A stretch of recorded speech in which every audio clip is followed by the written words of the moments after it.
Welcome back, mamas. Y'all, today we are going to talk about comparison, the good, the bad, and the ugly of comparison. And yes, there are all three. We're going to get into it today and what you can do to actually use comparison as a thing that is good in your life to have. But we're going to get into why also it can be a really bad thing. So let's get to it. Do you wish you had control of your days, that you had a rhythm, but instead feel overwhelmed, scattered, and like there's never enough time? You're in the right place. I'm Danielle, a recovering workaholic, wife, and stay-at-home mom of two girls. I've learned how to reclaim my time and find purpose and freedom so I can be present with my kids and feel like myself again. Here, we embrace where we are, but we don't stay there. So if you're ready to trade the chaos for clarity, the guilt for grace, and the endless to-do list for aligned flow, grab the kiddos a snack and toss in that laundry because I know you're multitasking, and let's do this because your time, your purpose, and you matter.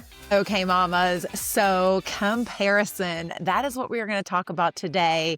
If you have been listening, you know that we are kind of in the middle of a little series that we're doing. We had been talking about JOMO. JOMO is the joy of missing out, opposite of the fear of missing out, right? The joy of missing out. It was something I had never heard of before, but I actually always talk about, just not in those words, the joy of missing out, but finding that joy, finding that fulfillment that you can have with your own life, finding what matters to you and why. Figuring this out for yourself, taking the time to build the foundation. This is what we talked about last week, which is kind of the first piece of how you can experience this JOMO in your life. Because we all want to have that joy of missing out, right? We want to be able to look at what everyone else is doing and be super happy for them, to be able to be content with what you have, with where you are, with what you're doing, and be happy in that, and also be able to see and look at and be exposed to, right? If you're on social media or no matter where you are, but when you see the successes of everyone else or what they are doing in their life and the things that they are doing in their life, that you can actually be joyful for them to be experiencing that at the same time that you are missing out on it, right? It's not missing out on it. You're not even looking at it like that. That FOMO that we so often have in this life, in this day and age, in our busy lives, we get to see so much of what everyone else is doing. And you always hear about this fear of missing out. It makes us sometimes do things that maybe we wouldn't often do if we had taken the time to consider what we really wanted or what we should be spending our time on. But we have this fear of missing out, or this fear that we're going to see this event or this thing having happened, like when we weren't there, and we're going to have this, oh, I wish we would have been there, or we should have done that instead, or whatever it is, right? It can be something where we make decisions in the present based on this fear, but can also be something that we're like looking back on and wishing that we didn't have, right? This FOMO, right? And so what can we do to experience this joy? What can we do to experience this fulfillment instead of this fear, right? And live our lives that way. So this foundation building that we talked about last week is one of the main ways. It's actually the foundation. Let's call it the foundation. It's the root of this being able to experience this JOMO. And then number two is comparison. Something that we need to either not have at all in our life is comparison, or have comparison in our life as an inspiration. So I wanted to start with this quote. This one is from Bob Goff, and it says, "We won't be distracted by comparison if we are captivated with purpose. We won't be distracted by comparison if we are captivated with purpose." When we have taken the time to do this work, to figure out what's important to us and why, to figure out where we are at this moment in our life, this season in your life is likely different than any season you've experienced before, right? Why? Because our lives are different than they were yesterday, the day before. They're never the same, right? But it's very different in that you have these little humans that you are now staying at home with. You are now, raising these people and your life looks different than it did before and than it will in the future. And so, how can we not compare our lives to someone else's lives? Because we can do that when we have done this foundational work of the figuring out what's important to you and why. And then we can also do this when we are living with the contentment of that, when we are not, when we know what our purpose is, right? And I believe that your purpose is maybe something that you're like searching for, but I believe everyone's purpose is really the same when you really sit and think about it, right? Everyone's purpose is to walk in alignment with God in your purpose, in your life, in what God has given you, in your gifts. It's not this thing that we're like striving for, right? It's not this thing that we're chasing after or this elusive thing that we are just trying to figure out, right? If we are walking in step and in alignment with God in our current life, in our strengths, in what we are good at, and what we are rooted in, and what we want to be rooted in, right? Then that is when we are walking in our purpose with purpose. We are able to be confident in that, right? And we don't have to compare ourselves to other people. Other people may be doing things that you kind of wish that you could. You wish that you could have this, that, or the other thing that, you might see someone having these successes or see them having these trips or seeing them have these certain things that you want to do, or maybe they're doing these experiences that you want to experience with your kids, or maybe, their house looks the way that you want yours to look, right?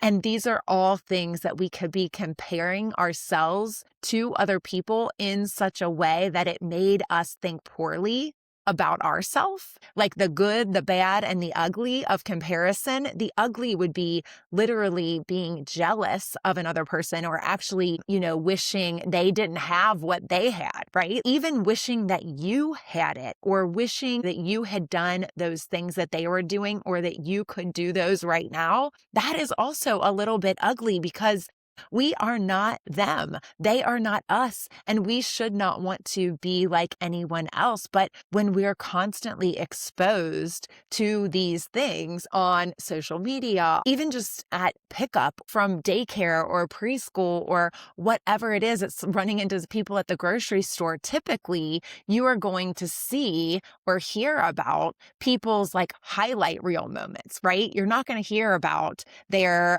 obstacles and the meltdowns, and unless they're experiencing a meltdown right now, right? You're probably not going to hear about all the things that are going wrong. You're more likely going to hear about what is going right?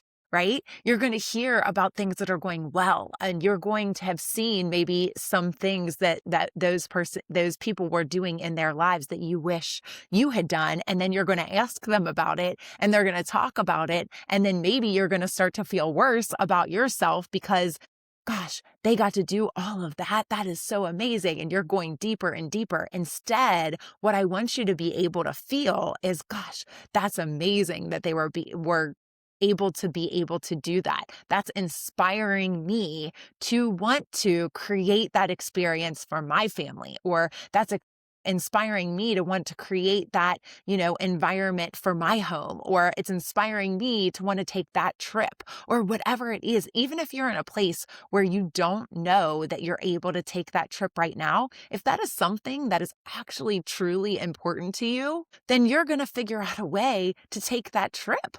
Right? We are going to figure out a way to take the trip that we want to have, right? When we have done this work, we're able to figure out the things that make us tick, the things that we want and we want to experience for our lives. And so we know that we are going to be able to experience things that are making us happy, and we don't have to sit there and fear missing out or think envious thoughts of other people, right? Or compare our lives to theirs because they are maybe not in the same stage as you are.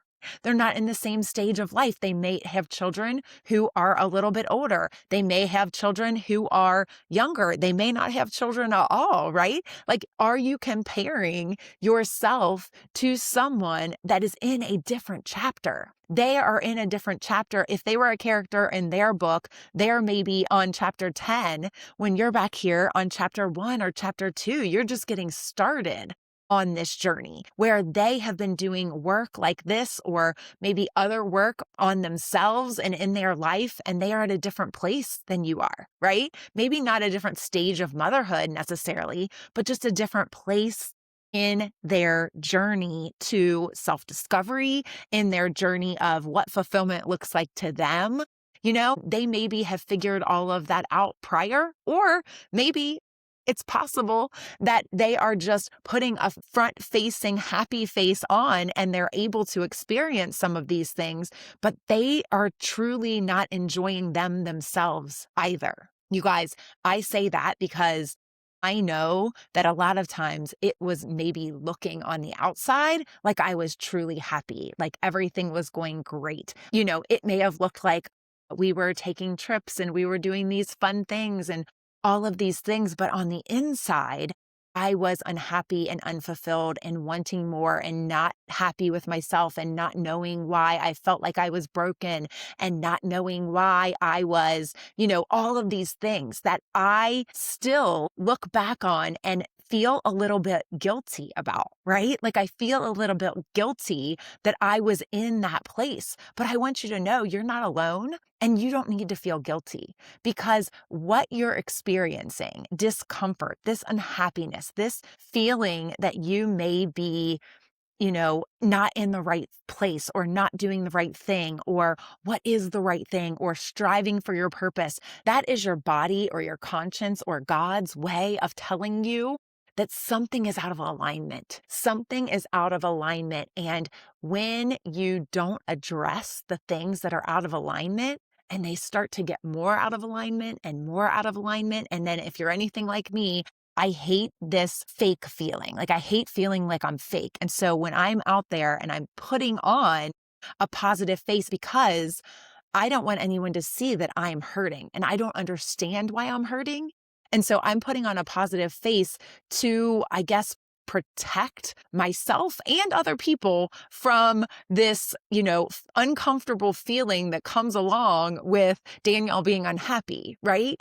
And I didn't want anyone to know I was unhappy because I didn't understand why I was unhappy because I thought I should be happy and I had everything that I wanted. So on paper, I should have been happy, right? But I just wasn't. And it didn't make any sense to me. And looking back on it, the difference between me being happy and me being unhappy was a little bit of internal work. Now, was it hard? Yes. And was it super tricky to figure out for myself? And did it take a lot of time and energy? Yes. And did I do it the wrong way? Absolutely. Right. But once I started figuring it out, and once I started doing these exercises, and once I started doing all of the things that we talk about on this podcast, then I started uncovering the pieces of myself that I felt like I was missing and the reasons behind that. And it was so eye-opening. I felt so lost and I felt so found at the end, right? And nothing had changed other than internal. External circumstances hadn't changed. I was a different person the whole time. It was just, I was trying to be a version of myself that no longer existed, I feel like. It's very hard to explain. Although if you are sitting in this, you probably know exactly what I'm talking about. Although you don't really know what the other side looks like yet.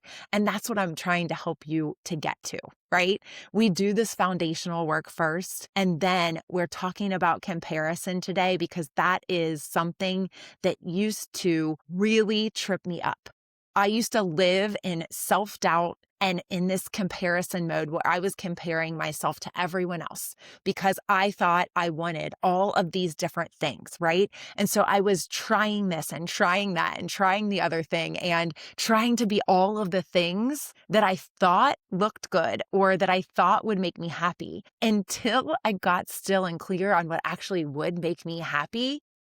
I was not happy. And it's crazy to think that I spent all this time trying to figure that out, right? So I spent a lot of time and energy chasing things that I thought would make me happy, that I thought would bring me joy. And really all it was me getting clear and getting still and figuring out what was important to me, what I thought my kids needed, what I thought my family needed. And while I thought just having the family and making my kids happy and things like that would then in turn make me happy, what I recognized that was that then I was relying on other things other than myself to make me happy, instead of figuring out what was important to me. And my family is important to me, right? But figuring out what's important to you is different than figuring out what's important to your family. Does that make sense? Figuring out what's important to you is different than figuring out what is important to your family. And your family may be the most important thing to you, but it's still different.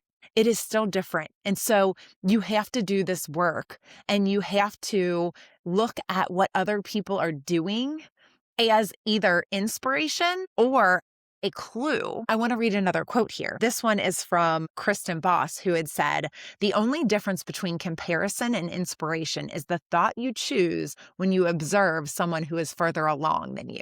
The only difference between comparison and inspiration is the thought you choose after you observe someone who's further along than you. So are we going to use that as inspiration to help us to become better, or to inspire us to make a change, or to inspire us to put something on our bucket list? Or are we going to compare ourselves and look internally like, what is wrong with me? Why can't I do that? Why can't I have that? Why can't I be that already? Right? Those are two very different postures. And it's the thought that you take after you observe someone that makes all of the difference, right? It makes all of the difference. And I want to end with one last quote here. This one is from Betty Jamie Chung that says, "Comparison with myself brings improvement. Comparison with others brings discontent. Comparison with yourself brings improvement." If you're trying to become a better version of yourself, that is amazing. That brings improvement, right? But comparison with others tends to bring discontent. It can bring inspiration, right? We can choose to let it bring inspiration, but do not let it bring discontent. When you are comparing yourself to others in such a way of, I measure up, that is never going to bring you any kind of joy or improvement, because it's hard to be inspired by something that makes you feel less than. Right? You can be inspired and truly have joy when you figure out what's important to you and why. You're truly able to be inspired by others. But when we observe others and we are feeling this discontent, we are feeling this, gosh, I should be more, or from this place of not knowing, I feel like that's when we internalize things and go to the negative. It's when we haven't done this foundational work of knowing that we are on the right path for us, of knowing that we are doing the right things for us and for our families, right?